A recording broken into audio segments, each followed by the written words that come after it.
What's up, guys? Carolina Jackpot coming at you. It's Friday evening. Almost forgot about the picks against the spread for week number 5 of the 2020 college football season. I really didn't forget. Just been busy. So we have 20 games to pick against the spread for this week. Not going to spend a lot of time on each game and going to run through these kind of quick. So buckle your seatbelts and listen fast because I'm going to talk fast. Arkansas State on the road at Coastal Carolina tomorrow. Our Coastal Carolina is a 3-point underdog at home. I am going to take the road team here at Arkansas State. If you look at Coastal Carolina, they gave up a lot of rushing yards to the two opponents that they've beaten this year, that being Kansas and Campbell. They give a ton of rushing yards to Campbell. So I know Arkansas State will be able to move the ball against them on the ground. Just look like a better team to me. Take the road team in this one. South Carolina, my Gamecocks going on the road to Florida. Florida is an 18-point favorite at home. In this situation, with this short of amount of points here, I'm going to take Florida to cover that spread.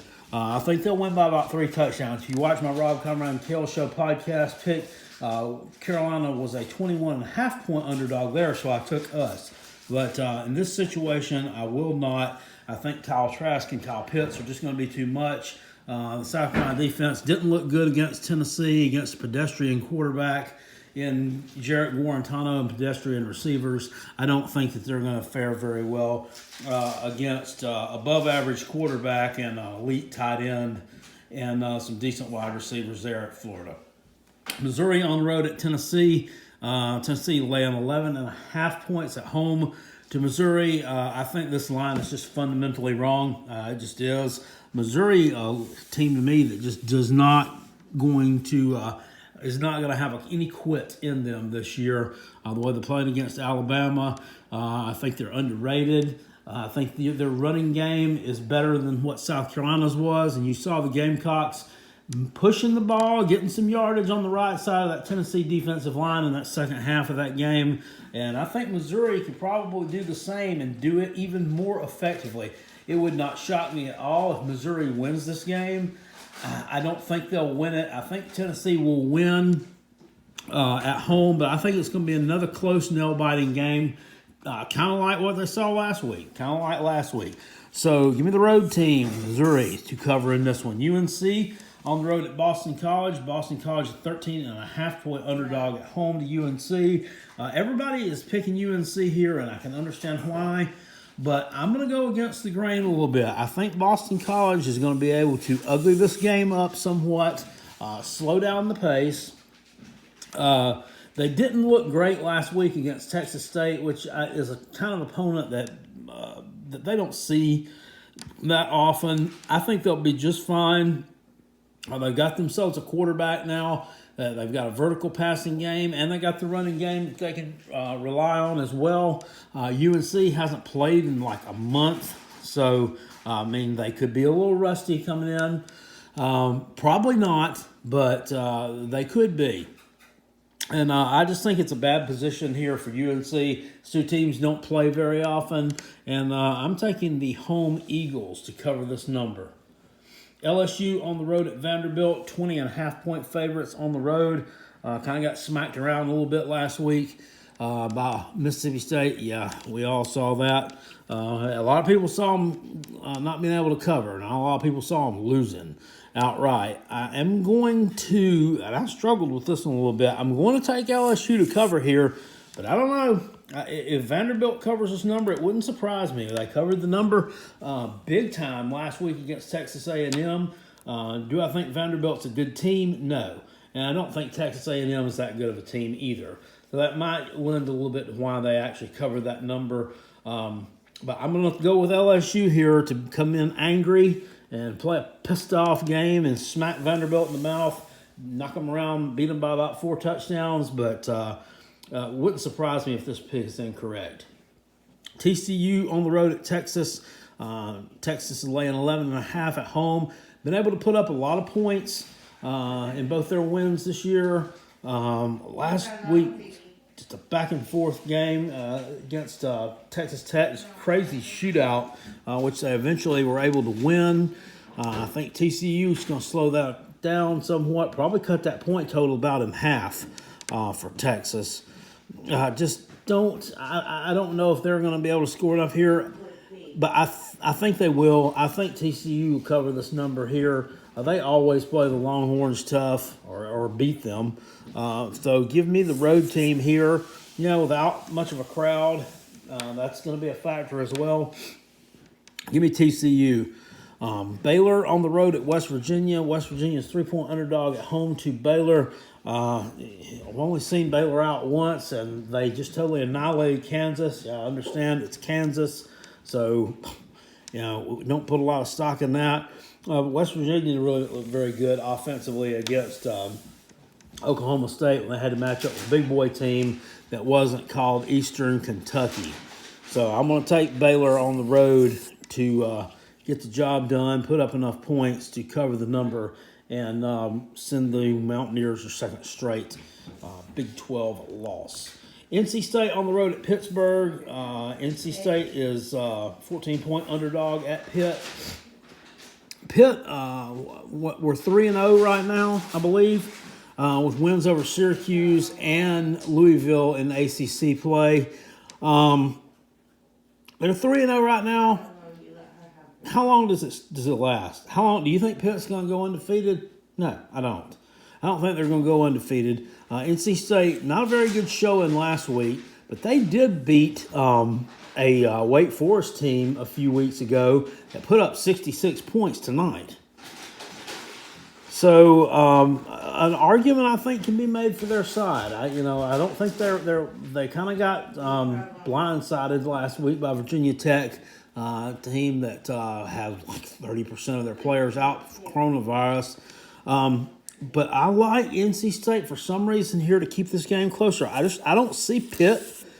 I can see Pitt winning the game. I can see them winning it, but I don't see them blowing anybody out unless you're Austin Peay or whoever that was they blew out in game one. I think NC State keeps this game close. Pitt really wasn't even able to get a whole lot going offensively against a Louisville defense that looked absolutely horrible the week before against Miami. So there's that. Memphis at SMU. Memphis is 2.5-point road favorite here. They've had some coronavirus issues too. I saw SMU out. Shane Buechele looked pretty good the last couple of times out.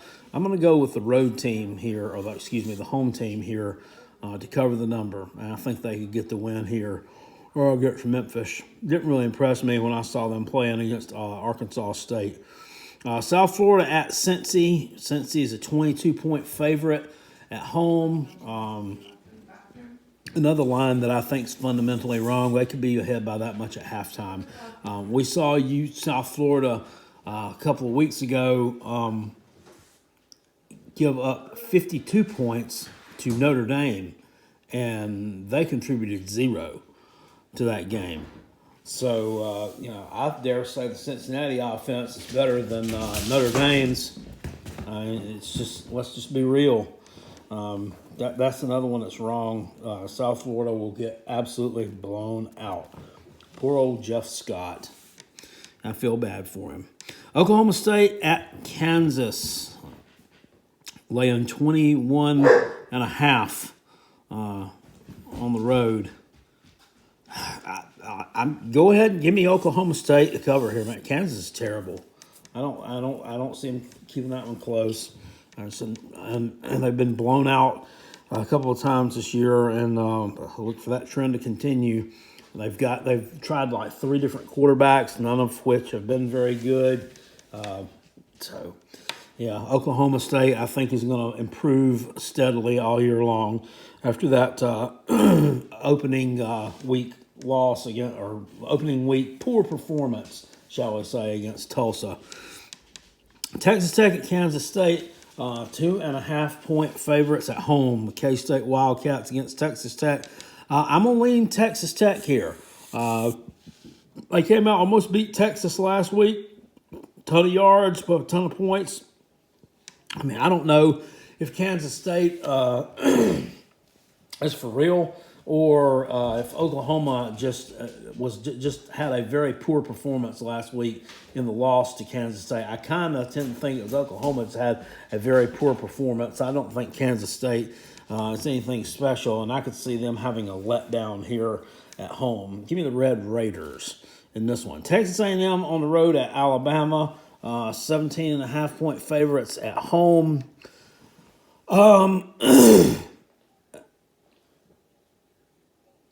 I'm going to take Alabama here. They didn't cover the spread last week against Missouri, and I was listening to one of the podcasts from Vegas, and they talked about these elite teams like Alabama, Clemson, Ohio State, and how it's a lot easier for them to cover spreads. They're more likely to cover big spreads, that being 14 points or more on the road than it is at home, because on the road they have a reduced number of players there, so they're more likely to be playing first or second stringers the whole game, irregardless of the score. This is a home game for them, though, but I don't think Texas A&M is very good. I think that Kellen Mond, when he starts facing a decent pass rush, he starts getting a little bit of pressure, and he just folds up like old cheap accordion. And I think this line is a little bit short also. I think Alabama beats them probably about 24 points. Give me the Crimson Tide in this one to get it done. Virginia Tech on the road at Duke. Virginia Tech laying 10.5 on the highway. Duke has kind of regressed since their opening week game against Notre Dame, where they didn't embarrass themselves. Lost by 14, I think was, right, on the road against Notre Dame. But the past 2 weeks, or past 2 times out, they haven't looked good. They turned the ball over about 2 or 3 times against Boston College and lost 26-6. In a game they were actually favored in at Carolina Jackpot. I told you that Boston College was going to cover the spread and would probably win that game, and they did, easily.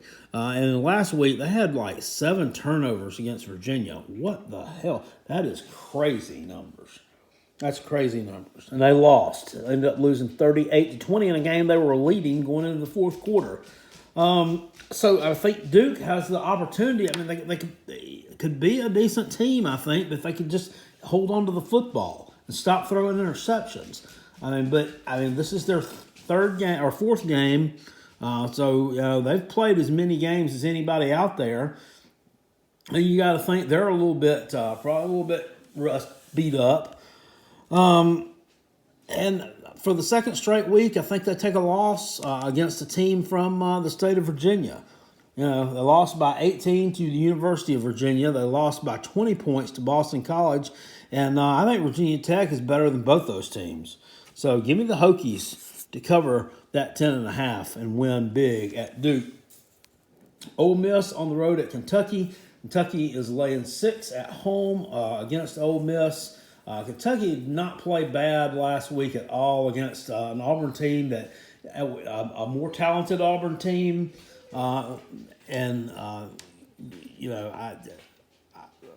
Offensively, Auburn didn't look great in that one, but a little bit of that can be contributed to Kentucky's defense.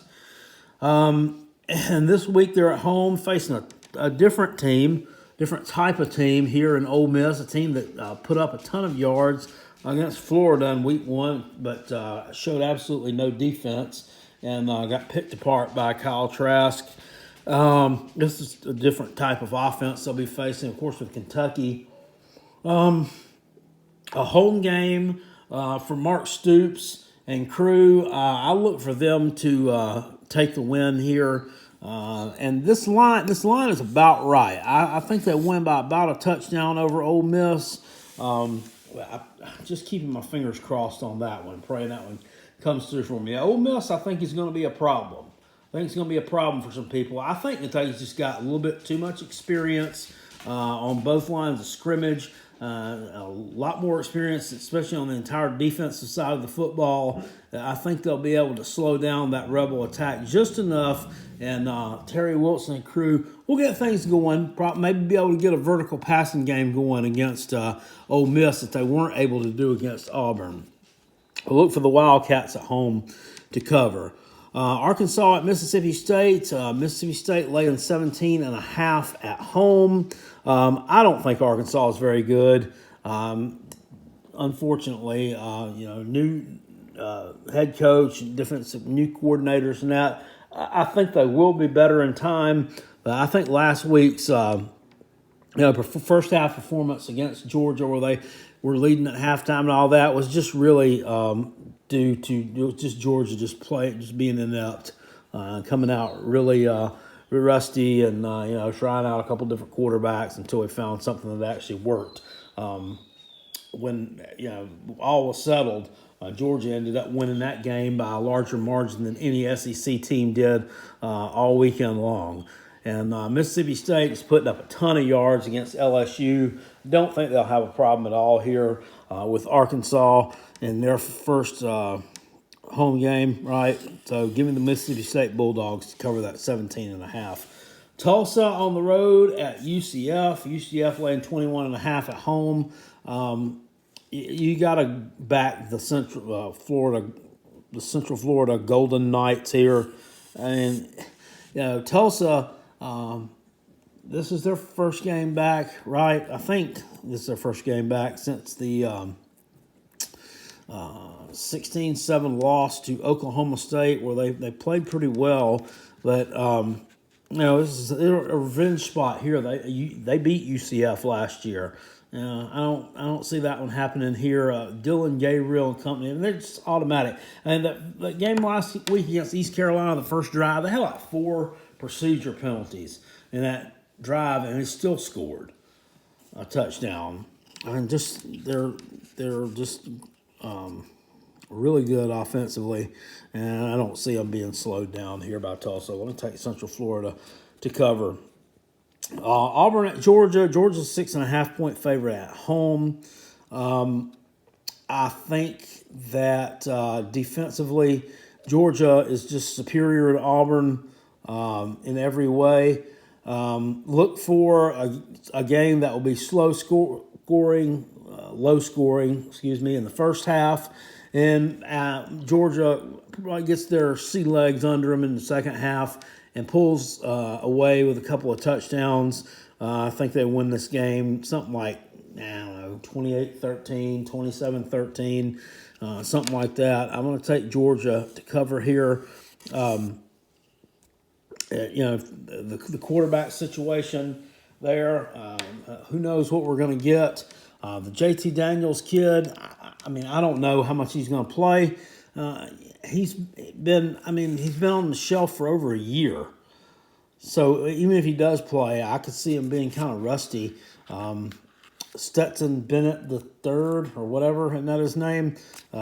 He could be the guy to lead them throughout this entire game. He could beat Auburn. So give me the Bulldogs to cover at home against Auburn. I don't think Auburn just doesn't have enough for this elite defense. Oklahoma on the road at Iowa State.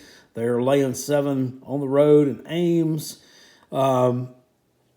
Oklahoma, I think, is going to play pissed off here and get a big road victory over Iowa State and take care of business.